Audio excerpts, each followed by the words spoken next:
Piso kada litro ang kanilang dagdag presyo sa premium gasoline.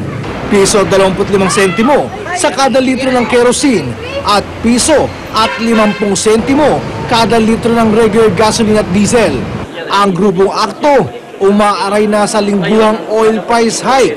Kaya naman hinihiling nila sa LTFRB sa Biyernes na dagdagan ng 1.50 ang minimum fare sa jeep. Yung binigay sa aming 1 peso payroll provisional ay bali wala na yon.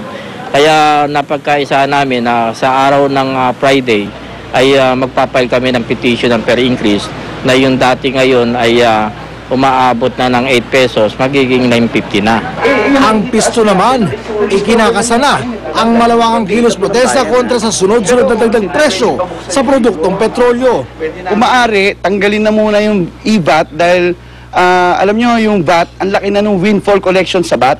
Pwede nga tanggalin muna nang sa gayon para magkaroon naman po ng kaukulang rollback sa presyo ng petrolyo. Pero giit ng DOE, kung aalisin daw ang VAT, if you reverse the taxes for everyone. You're rewarding everybody. Even the guy who owns an 8-cylinder SUV. Hiling naman ng mga motorista sa pamahalaan, ayuda sa mga tulad nilang direktang naapektuhan ng oil price hike. Halos araw-araw tumataas eh. Napakahirap mag-adjust sa presyo ng diesel sa unleaded. Nagtataas na naman ng piso. So parang magkakasunod na araw, nagtataas tayo. Itong unang balita sa Quezon City, Oscar Oida, reporting. Hiling na dagdag pasahe sa mga aircon bus, handa raw bawasan ng mga bus operator. Nais kasi nilang sumabay sa pamasahe sa MRT at LRT para raw maging maganda ang kompetisyon. Naritong report ni Lia Manyala. Sa gitna ng planong taas pasahe, ito ang good news ng mga bus operator. Handa raw silang bawasan ng 17 pesos na hiling na minimum fare sa mga de-aircon na bus para makipagkumpetensya sa MRT at LRT. Kung mahabulin po kami, pwede pong bumaba yung hihingin namin. Masyado pong nagsisiksikan yung tao sa taas, tapos ang maintenance po nila is high, maintenance cost nila is higher. Pero ano pa kayang tsansang bababaan nila ang petisyon kapag ikinasa na ang pinaplanong dagdag singil sa MRT? Kung ang mga senador ang tatanungin, hindi na raw dapat humirit ng dagdag pamasahe ang MRT ngayon kasabay ng kabi-kabilang pagtaas ng presyo ng iba pang bilihin. At dahil may plano na raw na isa pribado ang serbisyo ng MRT at LRT, bakit kailangan pa ngayon magtaas ng singil? Kung alam naman natin, ipa-privatize din to. Bakit pa natin pinag-uusapan yung rate increase? Hayaan na lang natin sila pag na-privatize na. Ano yan, pasalubong?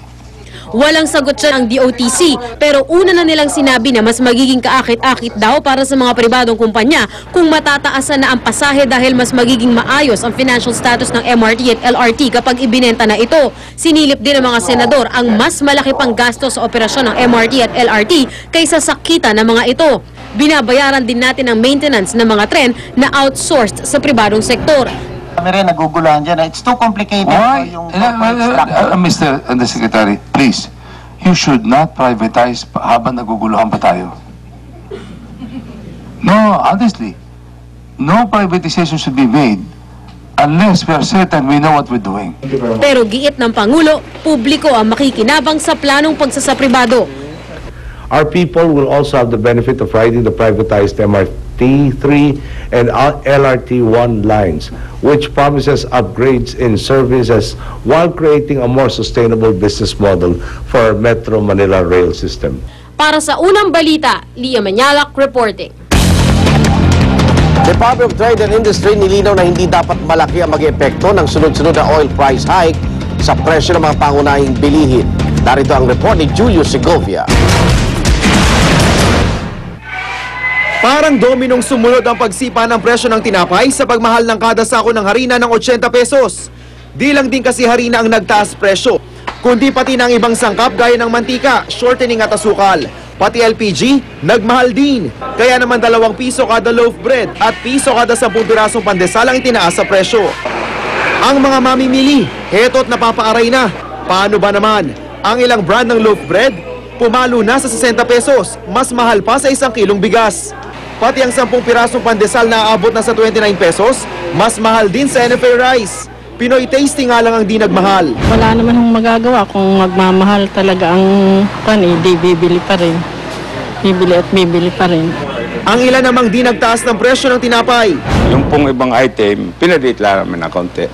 Dahil umaangal din ako stupid. Pero hindi lang tinapay ang nagmahal, kundi pati na ang mga dilata. Hanggang 10% ang isinipa ng kanilang presyo dahil do sa pagmahal ng tin plates.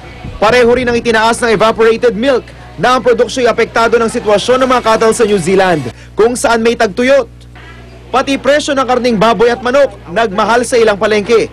Posibleng dahil do ito sa nagmahal na presyo ng feeds.